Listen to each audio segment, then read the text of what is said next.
Saudi अरब और Israel के दरमियान ताल्लुकात मामूल की जानिब बढ़ चुके हैं। क्या सऊदी अरब की जानिब से पाकिस्तान को कोई एडवाइस दी गई है इस हवाले से? पाकिस्तान की इस इशू पर आप जानते हैं कि एक हिस्टोरिक पोजीशन भी है जी, और जो भी इंटरनेशनल डेवलपमेंट्स हो रही हैं उसको हम फॉलो कर रहे हैं, और जब वक्त आएगा कोई फैसला करने का तो उस वक्त पाकिस्तान भी अपने नेशनल इंटरेस्ट में फैसला करेगा। इस वक्त हमें किसी की तरफ से कोई एडवाइस नहीं आई है। मुमताज बलोच साहिबा, सबको मालूम है कि पाकिस्तान को आने वाली तरसीलात ज़र का एक बहुत लार्ज चंक, बड़ा हिस्सा अरब दुनिया से ही आता है। The influence is also uncontested. अरब दुनिया जब ताल्लुकात बेहतर करेगी तो पाकिस्तान पर दबाव तो आएगा। क्या फॉरेन ऑफिस में इस हवाले से तबादला ख्याल शुरू हो गया है? जो फॉरेन ऑफिस में कॉन्टिन्यूअस प्रोसेस जारी रहता है, कोई भी इंटरनेशनल डेवलपमेंट होती है, कोई भी पॉलिसी है, उस पर हम कॉन्टिन्यूसली डिबेट करते रहते हैं और उस पर वेरियस ऑप्शंस को हमेशा गौर किया जाता रहता है। तो फिर जब वक्त आएगा, कोई अभी ऐसा वक्त आया तो उस वक्त फैसला करेंगे। अभी इस वक्त कहना कबल वक्त है, कोई इस तरह का ना फैसला हुआ है, ना इस वक्त कोई फैसले की हमसे तवक्को की जा रही है। सुना फैसले की तवक्को की जा रही है, ना किसी मुल्क की तरफ से मशवरा या एडवाइस दिया गया है कि अब आप भी पेशकदमी करें। मगर फलस्तीन कॉज को नुकसान के हवाले से आप लोगों ने सर जोड़ा है। क्या इस तरह एक ये भी खदशा है कि इजराइल मजीद इलाकों पर कब्जा करेगा, फलस्तीन आलमी नक्शे से कहीं खाक में बदन खत्म ही ना हो जाए?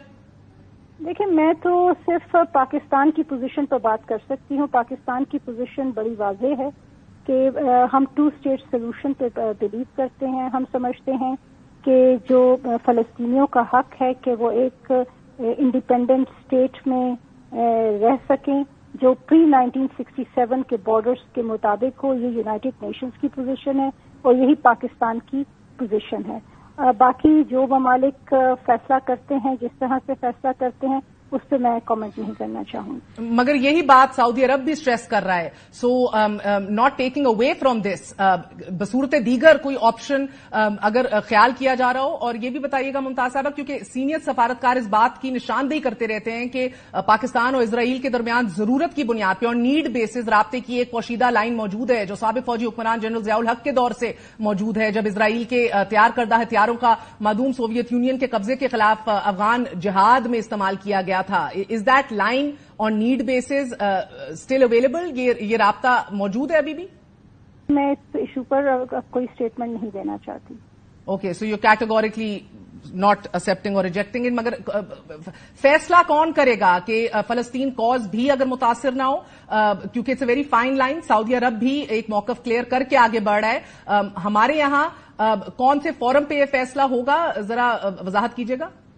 हाँ, देखिए, इस तरह कोई भी पॉलिसी डिसीजन हमेशा पाकिस्तान में फॉरेन ऑफिस में जो कंसर्न डेस्क है उधर से चीज इनिशिएट होती है। वो अपना एनालिसिस करके फिर वो फॉरेन ऑफिस में जो सीनियर डिफरेंट लेवल्स तक पहुंचाते हैं। फिर हमारा एक एडिशनल सेक्रेटरी लेवल पर एक फोरम है जिस पे थॉरो डिबेट होती है, उसमें कंसर्न एम्बेसडर्स की भी इनपुट ली जाती है।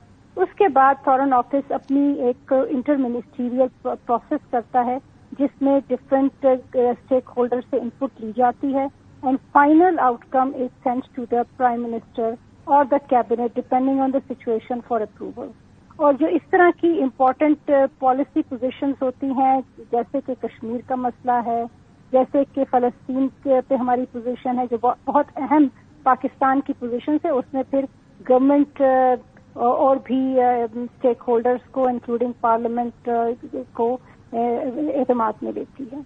नेचुरली मुमताज साहिबा। सो रियलिस्टिकली तो अब ये शायद अगली हुकूमत ही इतने बड़े फैसले करेगी अगर ये इन फैसलों पे नजरसानी करनी हो।